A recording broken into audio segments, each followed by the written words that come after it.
Assalamualaikum warahmatullahi wabarakatuh. Hello, welcome back with me Zakia Fitriani. Welcome di PSKI TV channel. Nah, di episode kali ini we have so special edition. Why? Kenapa? Kira-kira ada yang tahu nggak sih kenapa edisi kita kali ini tuh so special? Karena kita nggak lagi ada di workshopnya Asri Art, kita nggak lagi ada di kantor di Asri Art Gallery and Museum, tentu saja tidak. Nah, kita sekarang sedang berada di suatu tempat workshop tentunya, ya kan? Tapi workshop salah satu santri alumni PSKI Modern. Nah, keren banget kan ya, seorang santri alumni PSKI Modern udah punya workshop seperti ini, ya kan? Nah, penasaran kan siapa pemilik atau owner dari workshop ini? Kita langsung saja ketemu dengan santri alumni PSKI Modern. Siapakah dia? Kita ketemu langsung. Assalamualaikum Mas Prima. Waalaikumsalam warahmatullahi wabarakatuh. Nah, kita tim dari Asri Art main kesini, boleh nggak nih? Alhamdulillah boleh, welcome di Sanggar Ros Primadona Lolos. Nah, pokoknya kita amazed banget Mas Prima udah punya workshop sendiri. Kita ikut seneng sama eksistensi Mas Prima di sini. Alhamdulillah berkah kita semuanya. Ya. Ini lagi apa nih Mas Prima? Ini salah satu produksi yang kita lakukan, yaitu pembuatan GRC masif sesuai pesanan customer yang alhamdulillah berkah di Idul Adha kita dapat orderan. Oh gitu ya, ini lagi dalam tahap proses pembuatan pencetakan. Oke. Pencetakannya ini kita pakai cetakan apa nih Mas? Ini kita pakainya cetakan molding sudah jadi di resin. Oh, pakai resin. Kita juga ada banyak cetakan pakai spon dan lain sebagainya. Ya tergantung besar kecilnya yang dicetak gitu ya Mas, dan kerumitan. Oh, kerumitan. Karena ini motifnya motif gebyok atau bunga, otomatis kita bikinkan dengan resin. Gitu. Terus kalau keunggulan lain selain itu, kalau dengan cetakan resin itu bisa dipakai ulang? Kita bisa pakai ulang dan kapasitas banyak. Oh gitu. Nah, kalau spon kan sekali pakai, kecuali contohnya kalau pembuatan kaligrafi, otomatis kita pakai spon karena sekali pakai. Oh gitu ya. Dan harganya pun agak sedikit mahal. Coba bisa diantar lihat-lihat ya Mas ya. Oke, silakan. Nah, kita ke sana dulu yuk. Oke, kayaknya itu menarik tuh Mas. Lagi apa itu Mas? Ini salah satu kaligrafi entrepreneur, yaitu pembuatan kaligrafi dengan bahan styrofoam. Nah, di situ di belakang itu ada contohnya, yaitu pemesanan pembuatan logo NU, ukurannya besar juga. Terus di belakang ada pesan nama anak, dan pinggirnya terkasih foto yang lagi dikerjakan. Ini pembuatan lafal Allah Muhammad. Oke, pembuatan lafal Allah Muhammad dengan media styrofoam. Oke. Jadi dengan bahan-bahan daur ulang kita bisa manfaatkan. Oke. Ini kebetulan ada pesanan ya Mas? Ada, alhamdulillah. Dan itu juga ada dari Tangerang. Oh, dari Tangerang malah. Ini dari Grobogan, Purwodadi. Yang belakang dari Depok ada. Dari Depok ada. Berarti lumayan jauh-jauh juga ya Mas ya. Oke. Kan kita sistemnya online. Oh, online. Jadi Mas Prima itu branding atau iklaninnya tuh lewat apa biasanya? Kan ada, kalau saya sendiri sesuai di background itu ada FB, ada Instagram, terus ada website, dan YouTube juga. Pelan-pelan dari sekarang sedikit saya membuat tutorial atau educationnya di situ. Berarti mengikuti perkembangan zaman aja gitu ya Mas ya. Ya, intinya biar bermanfaat. Oke, ada lewat Instagram bisa, lewat langsung WA juga bisa ya. Oke, dan FB juga bisa FB ya. Juga bisa. Dan rame juga ya. Alhamdulillah. Banyak yang like dan CCTV atau melihat. Oke. Kalau di sini kita lihat menarik banget nih Mas, dari bahan styrofoam. Nanti ini kan masih putihan ya, masih mentahnya gitu ya. Terus ntar dikelola kita lapisi kayak seperti itu gelap. Nah, itu kan kita lapisi dengan lapisan semen dan nevok dan cat gelap. Jadi posisinya styrofoam itu dia tahan lama. Oh, jadi dicat dasar dulu semuanya gitu. Dengan pakai semen dulu, dilapisin. Supaya kalau biasanya styrofoam itu kan dia nggak kuat untuk agak kalau kepegang gitu ya. Nah, kalau dikasih semen itu dia akan kuat, kaku, keras. Oh, gitu. Jadi teksturnya kalau diwarnain seperti bebatuan tuh asli alami. Oh, ini ilmu baru nih Mas buat saya. Tak kira itu kalau nama styrofoam gitu cuma asal di cat blok dasar gitu, setelah itu baru di cat-cat yang warna-warni ternyata diblok sama semen dulu gitu ya. Supaya kekuatannya itu ada. Kekuatan ada, terus menimbulkan efek kayak batu-batunya natural gitu ya. Dan dimensinya kelihatan. Oh gitu, jadi kayak 3D gitu. 3D ya. Nah, kalau untuk timnya nih Mas, tim dari workshop Prima Donna Leles ini dari siapa aja gitu yang jadi tim di sini? Jadi posisi saya ini tanpa bisa berkembang itu tidak lepas dengan tim. Makanya di sini nggak ada anak buah, nggak ada karyawan, nggak ada. Jadi kita teamwork gitu ya. Teamwork. Cuma saya diamanatin sebagai leadernya aja. Ya, dari sini tak bagi karena yang muda-muda itu tak fokuskan di sini. Dia berkarya, membuat. Terus yang ya mungkin yang sudah berkeluarga dan lain sebagainya, saya utus dia sebagai proses pemasangan di lapangan. Pemasangan jadi di masjid-masjid gitu. Kayak tadi kita kembali di awal tadi ada pembuatan GRC, itu kan ada teamwork, itu ada 4 tahapan. Dari membuat cetakan, terus setelah itu nyetak, terus pengeringan pemasangan, baru finishing. Nah, itu ada tim-timnya tersendiri. Yang muda di sini, yang tua kita libatkan di lapangan. Nah, terus posisinya kita juga punya industri home untuk ibu-ibu yang di rumah setelah dia menyelesaikan tanggung jawabnya merawat anak, nganter anak, terus masak. Nah, itu gitu ya, sambil ada pembuatan kaligrafi dan bahan kuningan dan aluminium. Kuningan, oke. Kok dari bahan kuningan gitu ya? Kalau kuningan itu kan keras ya Mas ya. Terus kalau hubungannya sama ibu-ibu itu kira-kira ibunya suruh ngapain gitu Mas? Kuningan tuh banyak macamnya. Kalau yang saya ambil itu kuningan yang paling tipis. Oh, yang paling tipis. Nah, jadi cara mengetoknya atau membuat malnya itu dia tidak membutuhkan tenaga yang besar gitu ya. Dan itu pun bahasanya disambi lah. Disambi. Sambil nonton film atau sambil drama Korea gitu ya Mas ya. Mungkin bisa karena ya di sisi lain karena saya sendiri di sini adalah pendatang. Karena saya bukan asli dari sini, yang tujuan saya bisa memberdayakan orang di sekitar dan bisa dimudahkan rezekinya lah dari lewat amin. Sanggar Prima Donna Leles ini. Jadi istilahnya khairun nas anfa'uhum linnas gitu ya. Bisa memberdayakan, saling bermanfaat insyaallah. Jadi ingat sama pesannya Ustadz Asir ini Mas. Iyalah. Pendiri PSKI Modern kan beliau seringkali berujar bahwa kalau jadi orang itu harus yang berguna atau bermanfaat untuk orang lain, dan Mas Prima di sini sudah membuktikan bahwa seorang santri lulusan pesantren PSKI Modern ternyata bisa membuat workshop sendiri, bisa membuat lowongan kerja, bisa istilahnya mengajak kayak orang bekerja, mengajak gitu ya. Jadi istilahnya memberdayakan ekonomi rakyat sekitar atau masyarakat sekitar gitu ya.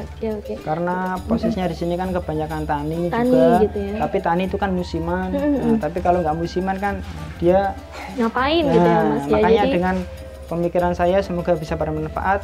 Ya kita adakan home industry ini gitu. Jadi ini teman-teman, ternyata Prima Donna Leles ini nggak hanya memperkerjakan atau terdiri atas teamwork yang muda-muda atau bapak-bapak dan mas-mas saja.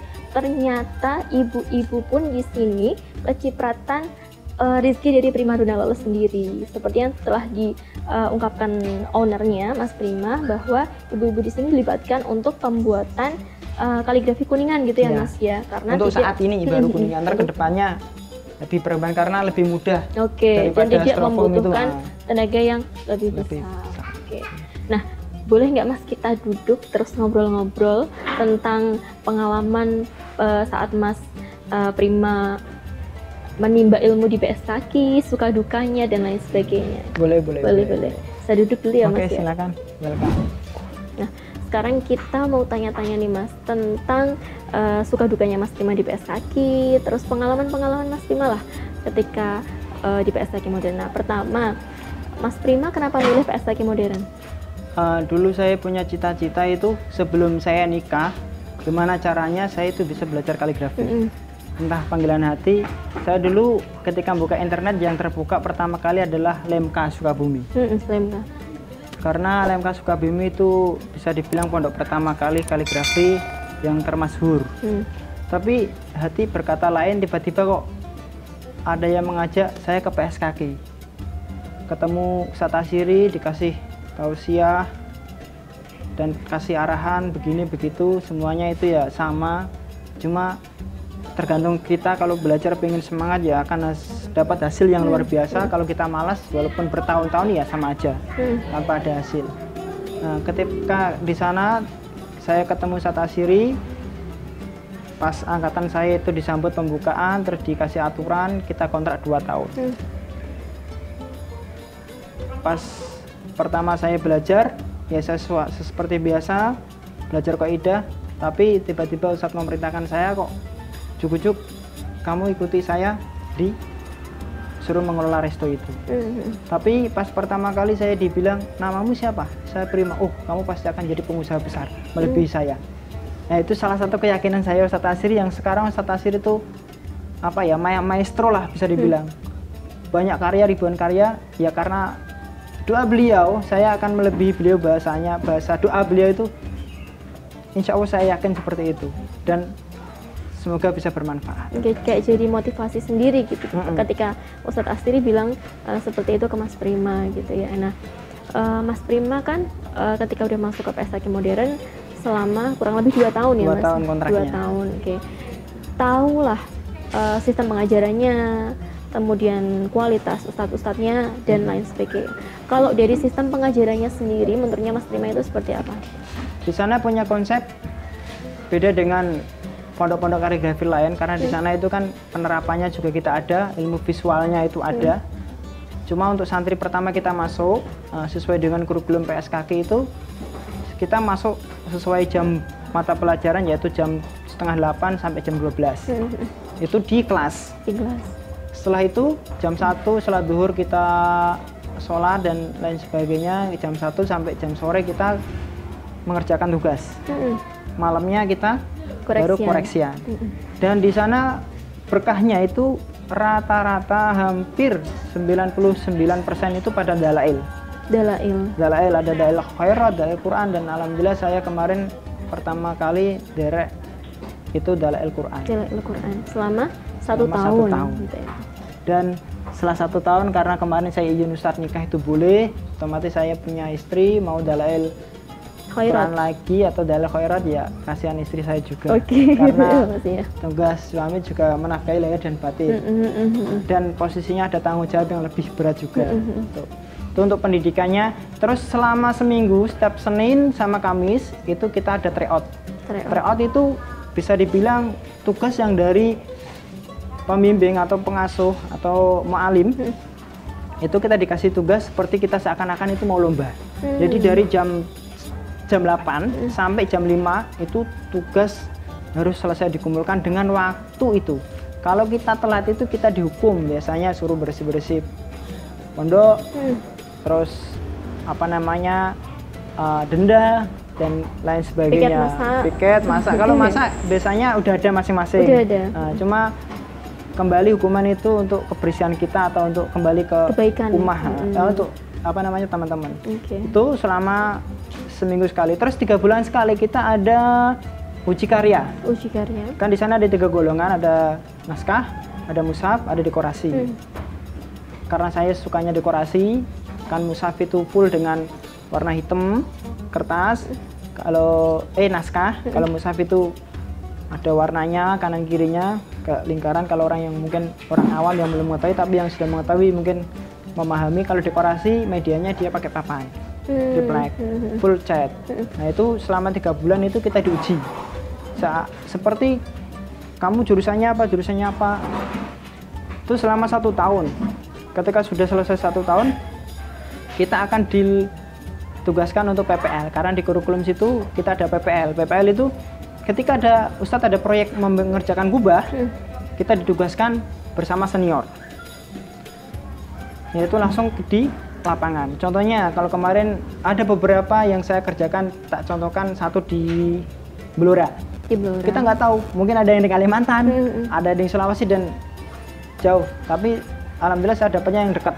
Itu hitungannya dekat. Nah, di Blora itu selama seminggu diameter 12 kita kerjakan 5 orang, ada senior 2, kita yang angkatan saya 3 orang, digilir. Jadi posisi kita diajari di situ, dan PPL yang kita laksanakan itu bukan kita mengeluarkan duit, tapi ketika kita sudah PPL, fasilitas makan, minum itu dikasihkan Ustadz dan pulang kita dikasih pesangon secukupnya. Oh gitu. Dan beda ya, kalau senior mungkin dapat bisyarah atau fee banyak. Kalau kita kan tujuannya PPL. Ya pastinya kalau orang PPL itu ngeluarin biaya. Iya, tapi di situ kita dibiayai. Hebatnya di PSKK itu. Nah, jadi yang membedakan PSKK sama pondok-pondok pesantren kaligrafi yang lain tuh ada di PPL-nya ya Mas ya. Dan di saling PPL itu kita kan belajar visual. Nah, cuma kalau saya sendiri pribadi di situ ditugasin Ustadz disuruh mengelola workshopnya. Hampir sama PPL saya di situ. Suruh ngelola workshop, ada tukang, harus proyek dan lain sebagainya. Nah, itu apalagi yang bagi melebihi 2 tahun di situ juga ada. Terutama bagi teman-teman yang fokus ke lomba. Karena di situ kita base-nya berbeda. Oh, saya gitu ada MTQ, ada yang fokus entrepreneur, dan saya dipesan Ustadz, kamu entrepreneur aja. Kamu udah mau punya istri, fokus di situ. Yang lomba, yang masih muda teruskan lombanya. Soalnya posisinya untuk entrepreneur dia juga akan mendapatkan seperti itu. Kalau lomba kan ada batasnya, ada batas umur. Kalau entrepreneur kan enggak, sampai terakhir dia ada. Nah itu selama pendidikan 2 tahun lebih sedikit lah saya dapatkan, karena umpamanya saya waktu itu ditakdirkan belum nikah ya tetap ikut terus di PSKK itu gitu, karena banyak ilmu yang belum saya dalami. Cuma dengan berkah ya tadi yang disampaikan Sendiko Dawuh dari apa yang dititahkan guru, saya ikut ya dilalah setelah 2 tahun ini adalah workshop Primadona Lolos ini. Oke, nah berarti buat teman-teman nih Mas yang masih bingung kepengen mondok kaligrafi tapi di mana gitu, berarti kita Mas Bram bisa promo nih, kenapa kita milih PSKK ini? Ya itu kembali ke hati kita. Apapun dimanapun tempatnya dan bagaimana sistem kurikulumnya, kalau kita tidak ada paksaan diri untuk belajar secara sungguh-sungguh ya tidak akan dapat hasilnya. Karena di PSKK itu kebanyakan kita lebih sadar dengan diri kita sendiri. Kalau kita pengen pinter ya kita banyak menggores, koreksian terus sampai Ustadz Asiri itu pokoknya setiap hari minimal 10 kali itu ada karya minimal dikoreksikan kepada senior. Kalau pamannya Ustadz Asiri lagi dinas luar, kan beliau kan juga fokus proyek. Kan ada guru di situ yang benar-benar tidak diragukan lagi kaidahnya karena sudah sering mengikuti lomba-lomba internasional. Jadi dimanapun kita mau belajar gitu ya, tergantung kita sendiri. Kita yang menentukan kita mau berhasil atau tidak. Cuma di PSKK ya ada kelebihannya. Kita punya bisa belajar PPL dan PPL itu kita dikasih uang. Yang pastinya kita harus bayar loh sama guru kita. Tapi beliau nggak mengharap. Yang penting kamu belajar, ilmunya bisa berkah. Dan kita di sini, saya Prima sendiri sudah dapat ini orang-orang yang ikut dalam tim. Nah, semoga berkah dan doanya juga bisa naik ke Ustadz juga. Amin amin amin amin nih Mas.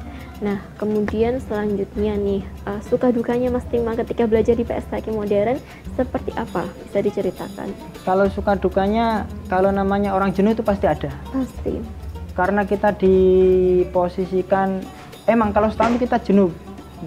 Setahun yang fokus kaidah itu nulis, bangun tidur. Karena di sana itu di konsep karena kita puasa dalail biasanya itu malam nggak tidur, gores apalagi waktu lomba itu otomatis benar-benar ngerjain dengan sekuat tenaga. Soalnya karena yang menghasilkan kita tidak jenuh itu kan Ustadz punya resto. Nah di situ jadi di sana juga ada galeri, ya kan, galeri syariat. Ketika teman-teman yang fokus lomba pindah tempat, yaitu difokuskan di sana. Jadi ada wacana baru. Kayak fresh gitu fresh. Ya. Dan ada tur PSKK karena ada studi banding. Nah, walaupun nggak sering, tapi kan alhamdulillah ada kegiatan dialog bersama, itu menghilangkan refresh dan itu menghilangkan stres. Stres untuk refresh. Soalnya kita nggak boleh setahun tuh nggak boleh pulang. Gitu ya. Kecuali sudah 2 tahun yang mau lanjut itu. Memang dari kewajiban Ustadz Asiri setahun nggak boleh pulang, fokus benar-benar. Kalau pulang bahasanya ilmu kita sudah tergoda lagi dengan dunia lain. Tapi kalau udah fokus dalam itu ya makanya keluar itu benar-benar mandiri lah. Makanya digebelang Ustadz, bukannya Ustadz tuh keras apa enggak, emang tegas, tapi benar-benar kedepannya santri PSKK itu harus bermanfaat dan menjadi kaligrafer yang berkualitas gitu ya. Oke, sesuai dengan gemblengannya ya Mas ya. Kalau digembleng dengan sedemikian rupa kerasnya, pasti outputnya pun akan jadi lebih baik. Makanya itu keluh kesahnya seperti itu. Oke. Tapi yang pasti nggak ada sih ya, happy aja. Oke. Nah, sekarang pengen tahu nih Mas, sosok seorang pendiri PSKK modern, Ustadz Haji Muhammad Asiri di mata Mas Prima itu seperti apa? Selama saya berdampingan atau belajar bersama beliau adalah salah satu guru yang gigih juga, pelatih entrepreneur, banyak karya, dan memberi motivasi yang sangat tinggi sekali.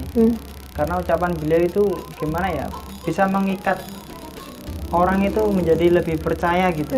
Dulu saya pernah diajak nyupiri, karena kan saya sudah punya basic driver atau nyupir, diajak mendatangi customer atau Pak Haji.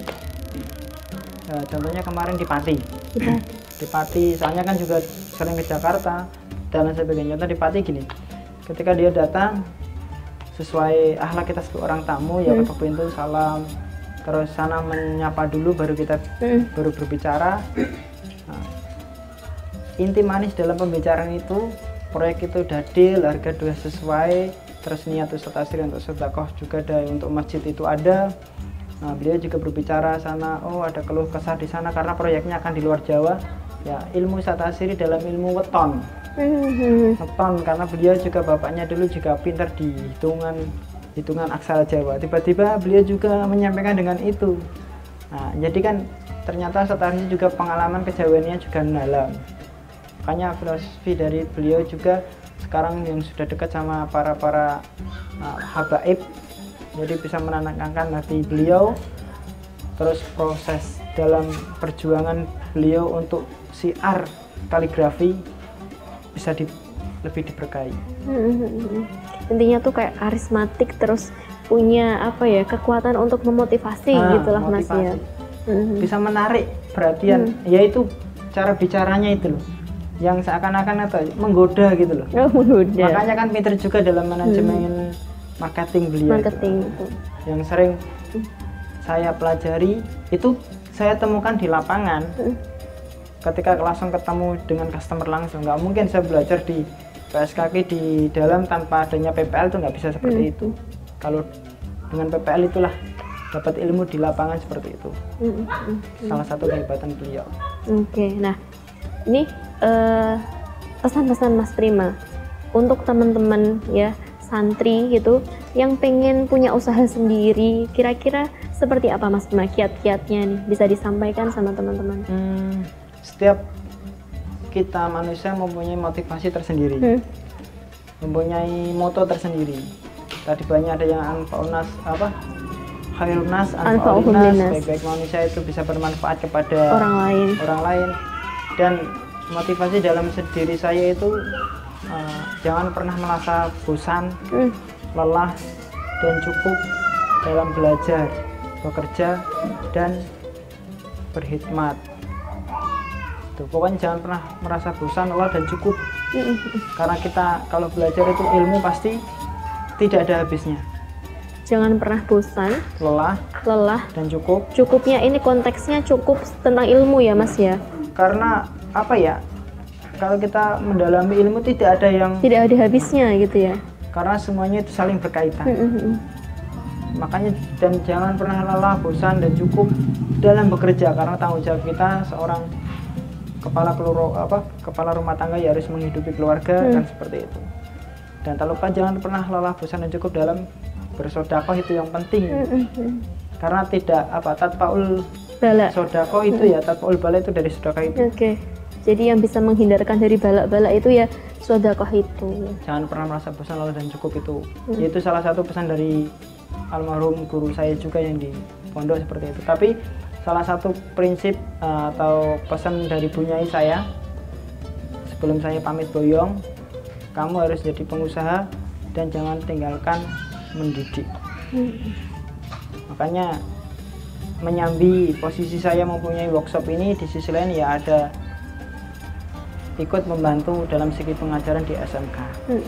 Walaupun nggak full, tapi sesuai pesan atau amanah seorang guru ya, karena sesuai pesan Ustadz Tasrif juga, kamu harus taat kepada guru, apa yang diperintahkan ya dilaksanakan. Mungkin Mas Prima bisa menyebutkan Instagramnya, Facebook, atau YouTube channel. Kan udah punya YouTube Pak Mas? Alhamdulillah, walaupun baru dirintis. YouTube-nya sama yang di tertera sesuai nama workshop saya, yaitu Primadona Lolos. Primadona Lolos. Kalau YouTube-nya? Instagramnya juga sama, Primadona Lolos. Kalau Facebooknya Kang Prima. Kang Prima apa Mas Prima nih? Ada, kemarin ada Mas Prima, dulu Kang Prima, sekarang tak rubah Mas Prima. Oke, jadi buat teman-teman yang penasaran sama karya-karyanya Mas Prima atau kegiatan-kegiatannya di workshop ini, silahkan kunjungi itu tadi. Ada di Facebooknya di Mas Prima, kemudian di Instagramnya ada di Primadona Lolos, atau di YouTube-nya juga sama, Primadona Lolos gitu ya. Itu YouTube-nya emang saya niatkan bagi teman-teman atau yang lain pengen belajar dengan jarak jauh, nggak bisa ketemu secara langsung ya, dengan tutorial-tutorial walaupun baru sedikit lah, tapi insya Allah setiap ada pemesanan yang baru dengan tema yang baru, insya Allah akan saya sampaikan di tutorial itu. Oh, semoga jadi ada tutorial-tutorialnya kayak Styrofoam juga ada gitu, GRC gitu. GRC ada, cara nulis dan sebagainya ada. Memang itu saya tunjukkan di education-nya itu di situ. Oke, gitu. Secara jarak jauh. Jadi rows-nya itu E-nya buat education. Masuknya ke situ. Kalau yang panggilannya berarti saya akan datang mengisi seminar dan sekaligus praktek kaligrafi entrepreneur. Mungkin dekat-dekat ini akan dilaksanakan di pondok yang ada di Yogyakarta. Oke. Nah, itu ya Mas Prima, kita mengucapkan makasih sekali, disambut dengan begitu hangatnya, dengan bermacam suguhan yang terus kita dikasih berbagai macam ilmu, kemudian dari ceritanya Mas Prima kita udah benar-benar banyak mendapat pelajaran tentang bagaimana cara kita adab terhadap guru, terus menjadi seorang santripreneur yang tangguh, handal, jangan mudah menyerah, ya, jangan mudah berputus asa. Itu kita dapat semuanya dari Mas Prima. Semoga usahanya Mas Prima tambah lancar, keluarganya juga selalu diberi kesehatan ya Mas ya, keselamatan semuanya. Kita juga minta doanya untuk Mas Prima supaya kita juga menjadi Asriat itu menjadi tim yang lebih solid lagi. Satu lagi, apapun kegiatannya sesuai pesan ayah saya itu, mau kamu pintar, mau kamu susah dan gimana, yang penting satu jujur. Nah, itu pesan ayah saya tuh gitu. Apapun kondisinya yang penting jujur. Semua akan buka segala hal dengan kejujuran itu. Dan usahakan luangkan sholat tepat waktu. Sholat tepat waktu dan juga jamaah. Berjamaah. Terutama itu, subuh. Nah, terutama itu. Subuh gitu. Kalau mau jamaah subuh, insya Allah membuka rezeki ya Mas ya. Itu ya insya Allah. Soalnya udah ya. Banyak hadis, banyak motivasi. Kalau kita seorang pemuda itu lihat dia dalam sholat jamaahnya, terutama dia sholat subuhnya. Kalau dia rapi, insya Allah kegiatannya kedepannya akan rapi. Yaitu selalu saya praktekkan lah. Contohnya ketika ada karyawan ini tim Primadona Lolos kok kerja, ketika ada dengar adzan, bagaimana caranya kita bergegas untuk melaksanakan sholat jamaah. Listen nih teman-teman ya, sholatnya jamaah, terutama untuk kaum pria ini ya, dilihat dia itu solih atau tidak itu dari jamaah subuhnya ya Mas ya. Kalau subuhnya udah jamaah, insya Allah kedepannya juga 5 waktunya lancar gitu. Kalau subuhnya masih kemulan, ya kan Mas ya, atau kembali tidur lagi, tidurnya semalaman pagian terus nanti menuju subuh itu malah tidur gitu ya. gitu ya Mas ya. Oke, terima kasih untuk semua sarannya, semua ilmunya Mas Prima. Kita semua dari tim Asriat pamit dulu ya Mas ya. Assalamualaikum. Okay, that's all our episode with one of the alumni of Santri PSKG Modern, Mas Prima. Of course, we can take many benefits from our episode. Kita bisa mengambil banyak sekali pelajaran dari episode kali ini tentang bagaimana adab seorang murid kepada gurunya, kemudian bagaimana menjadi santripreneur yang sukses, yang berhasil membuka lowongan pekerjaan atau membuat lowongan pekerjaan untuk warga sekitar sehingga meningkatkan perekonomian dari warga sekitar. Kita bisa banyak sekali belajar dari sini. Okay, that's all our episode for now. Next meeting we will have a new guest star, the fresh guest star. That's all from me, Zakia Fitriani. See you guys. Assalamualaikum warahmatullahi wabarakatuh.